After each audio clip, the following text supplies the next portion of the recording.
السلام علیکم، میں ہوں افشاں ذکی، آپ دیکھ رہے ہیں نیوز پاکستان .tv۔ آئیے نظر ڈالتے ہیں اب تک کی کچھ اہم خبروں پر۔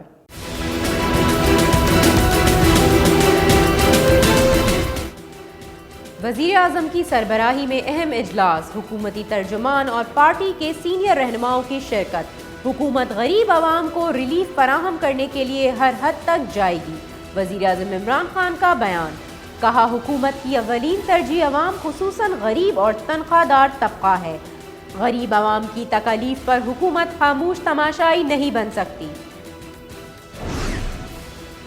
حکومتی مذاکراتی ٹیم کی اتحادی جماعت مسلم لیگ ق کے رہنماؤں سے ملاقات۔ معاملات سیٹل ہوئے ہیں، عمران خان کی قیادت، نیت اور کوششوں پر کوئی شک نہیں۔ طریقہ کار بہتر بنانے کے لیے سب مل کر کوششیں کریں گے۔ چاہتے ہیں آئندہ انتخابات میں بھی پی ٹی آئی سے اتحاد قائم رہے۔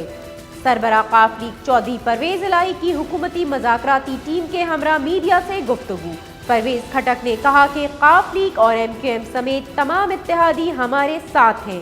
ہم یہاں غلط فہمیاں دور کرنے آئے ہیں، کوئی اتحادی ہمیں نہیں چھوڑ رہا۔ لاہور ہائی کورٹ نے اسحاق ڈار کے گھر کو پناہ گاہ میں تبدیل کرنے کے خلاف حکم امتناع جاری کر دیا۔ پنجاب حکومت نے ہائی کورٹ کے حکم کی بھی خلاف ورزی کی ہے۔ حکومت لیگی رہنماؤں کو سیاسی انتقام کا نشانہ بنا رہی ہے، لہذا عدالت حکومت پنجاب کے اقدام کو کالعدم قرار دے، درخواست میں موقف۔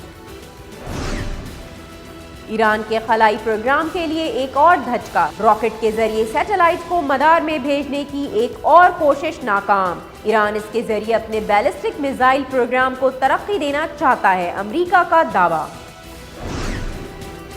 راولپنڈی ٹیسٹ میں پاکستان نے بنگلہ دیش کو 1 اننگز اور 44 رن سے شکست دے دی۔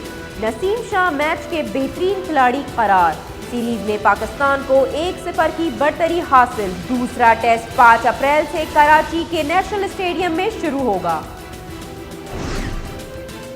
بہترین فلم کا آسکر ایوارڈ پیراسائٹ اپنے نام کرانے میں کامیاب۔ تاریخ میں پہلی بار انگریزی کے علاوہ کوئی دوسری زبان میں فلم بہترین قرار۔ بہترین ہدایت کار کا آسکر بھی فلم پیراسائٹ کے بونگ جون ہو کے نام۔ بہترین اداکار کا ایوارڈ فلم جوکر کے کردار جوکن فینکس کے نام۔ بہترین دستاویزی فلم میں آسکر امریکن فیکٹری کے نام۔